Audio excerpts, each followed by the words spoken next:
नमस्कार दोस्तों, आप देख रहे हैं HW न्यूज और मेरा नाम है सोनू कनौजी। इस खबर की शुरुआत के पहले मैं आपसे अपील करना चाहूंगा कि अगर आपने अभी तक हमारी मेंबरशिप नहीं ली है तो आप हमारे YouTube चैनल पर जाकर ज्वाइन बटन दबाकर हमारी मेंबरशिप ले सकते हैं। साथ ही मैं आपसे यह भी अपील करना चाहूंगा कि आप इस खबर को बड़े पैमाने पर शेयर करें।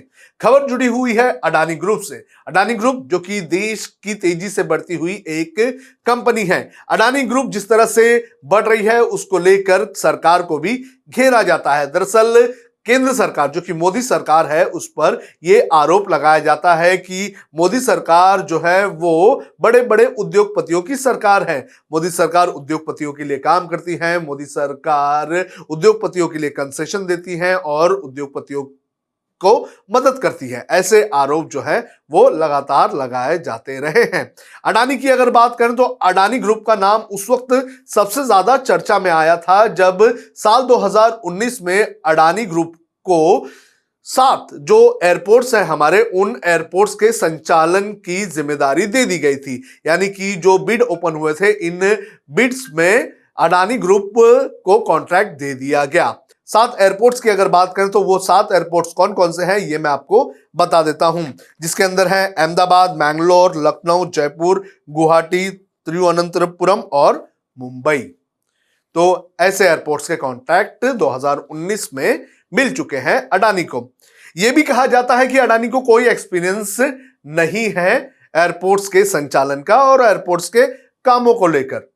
और जिस तरह से अडानी ग्रुप की अगर बात करें तो अडानी ग्रुप इस कॉन्ट्रैक्ट लेने के पहले उसका इस फील्ड में नामो निशान नहीं था, लेकिन एक ही रात में ये जो कंपनी है ये देश की सबसे बड़ी एयरपोर्ट ऑपरेटिंग कंपनी बन गई और इसके लिए भी मोदी सरकार को ही दोष दिया जाता है।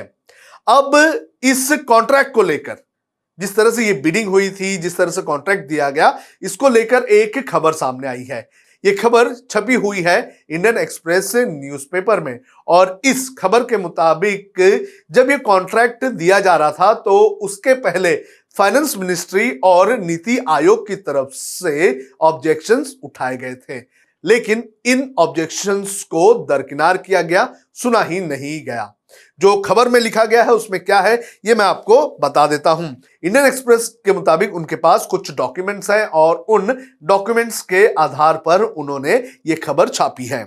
उनका कहना है कि records show that before bids were invited for the privatization of airports in Ahmedabad, Lucknow, Mangalore, Jaipur, Guwahati and Thiruvananthapuram, the NDA government's biggest privatization program so far, the Center's Public-Private Partnership Appraisal Committee discussed the Civil Aviation Ministry's proposal for the process on 11 December 2018, यानी कि 11 दिसंबर 2018 को यह meeting हुई थी। इस meeting के दौरान department of economic affairs जो कि फाइनेंस मिनिस्ट्री का एक हिस्सा है, उसकी तरफ से एक नोट दी गई थी और इस नोट में क्या ऑब्जेक्शन लिया गया था ये मैं आपको बता देता हूं। इसमें लिखा गया था कि these 6 airports project are highly capital intensive project, hence it is suggested to incorporate the clause that not more than 2 airports will be awarded to the same bidder, duly factoring the high financial risk and performance issue. Awarding them to the different company would also facilitate the yardstick competition. यानी कि इनका ये कहना था कि ये जो bid है, ये जो 6 एयरपोर्ट्स की जो बिड है ये काफी ज्यादा पैसों वाली बिड है, यानी कैपिटल जो है इसमें लगाने हैं और ऐसी सिचुएशन में ये काफी रिस्की हो जाता है। तो इसलिए किसी भी एक बिडर को 2 से ज्यादा एयरपोर्ट के संचालन की जिम्मेदारी ना दी जाए। तो ये नोट दी गई थी डिपार्टमेंट ऑफ इकोनॉमिक अफेयर की तरफ से, लेकिन इस रिपोर्ट के मुताबिक इस बात पर चर्चा ही मीटिंग में नहीं हुई। अब बात करते हैं नीति आयोग की। नीति आयोग की तरफ से भी चिंता जताई गई थी।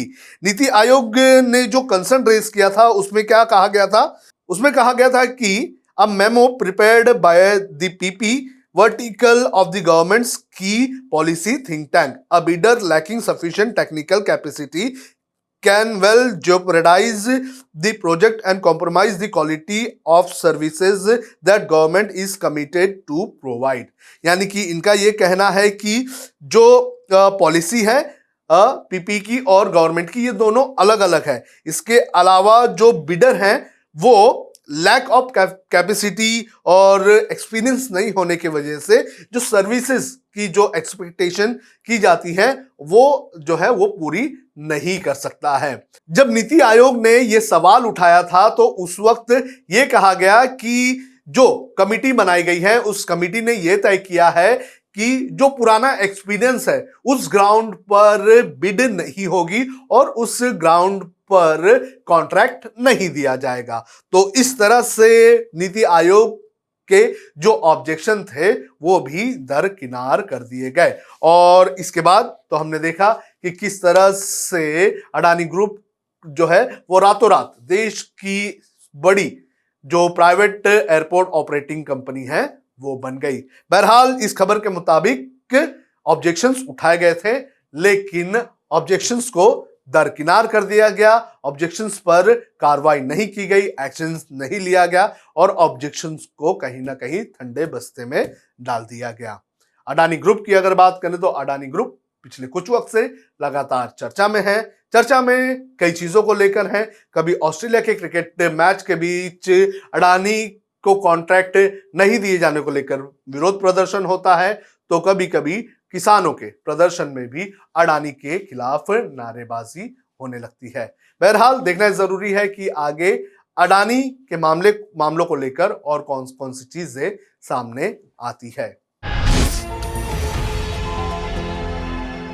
जब हमने HW न्यूज नेटवर्क की नींव डाली थी तब हमने ये ठाना था कि न्यूज और इंफॉर्मेशन ये लोगों तक फ्री पहुंचनी चाहिए, मुफ्त पहुंचनी चाहिए, और हम आज भी ये वचन पर कायम है। पर जैसे आपको मालूम है न्यूज चैनल चलाने के लिए पैसों की जरूरत है, तो हमको सबको न्यूज फ्री पहुंचाने के लिए कुछ मेंबर्स और कुछ सपोर्टर्स की जरूरत है। जी हां, मेरी आप सबसे गुजारिश कि आप सब HW न्यूज हिंदी की मेंबरशिप को ग्रहण करें। ये सदस्यता स्वैच्छिक है, यानी कि आप अपनी मर्जी के मुताबिक इसे ग्रहण कर सकते हैं, क्योंकि अगर आप इसे ग्रहण नहीं भी करते तब भी आपको HW न्यूज हिंदी के तमाम कार्यक्रम मिलते रहेंगे। मगर अगर आप चाहते हैं कि आजाद न्यूज जो है वो मजबूत हो, अगर आप चाहते हैं कि वो न्यूज जो सत्ता से सवाल पूछती है वो मजबूत हो, तो जरूर बने HW न्यूज हिंदी के सदस्य। जो लोग हमारे 89 रुपए प्रति महीने वाले कार्यक्रम से जुड़ेंगे उनके लिए HW न्यूज का बैच विश मिलेगा। साथ ही साथ उन लोगों को हमारे एक्सक्लूसिव पोल्स में भी शामिल होने का मौका मिलेगा। इसके अलावा हमारा जो दूसरा मेंबरशिप कार्यक्रम है वो 199 रुपीस प्रति महीने का है, यानी कि 199 रुपए प्रति महीने। और इस प्रोग्राम में हमारे जो मेंबर्स हैं उन्हें 99 रुपए के प्रोग्राम वाले सभी चीजें तो मिलेंगी। इसके अलावा बिजनेस से जुड़ी हुई बातें भी हम करेंगे। हमारे एक्सपर्ट अखिलेश भार्गव से आप बिजनेस से जुड़े हुए अपने सवाल भी पूछ सकते हैं। हम उम्मीद करेंगे कि आप इस निष्पक्ष पत्रकारिता की राह में हमें पूरी तरह से योगदान देंगे।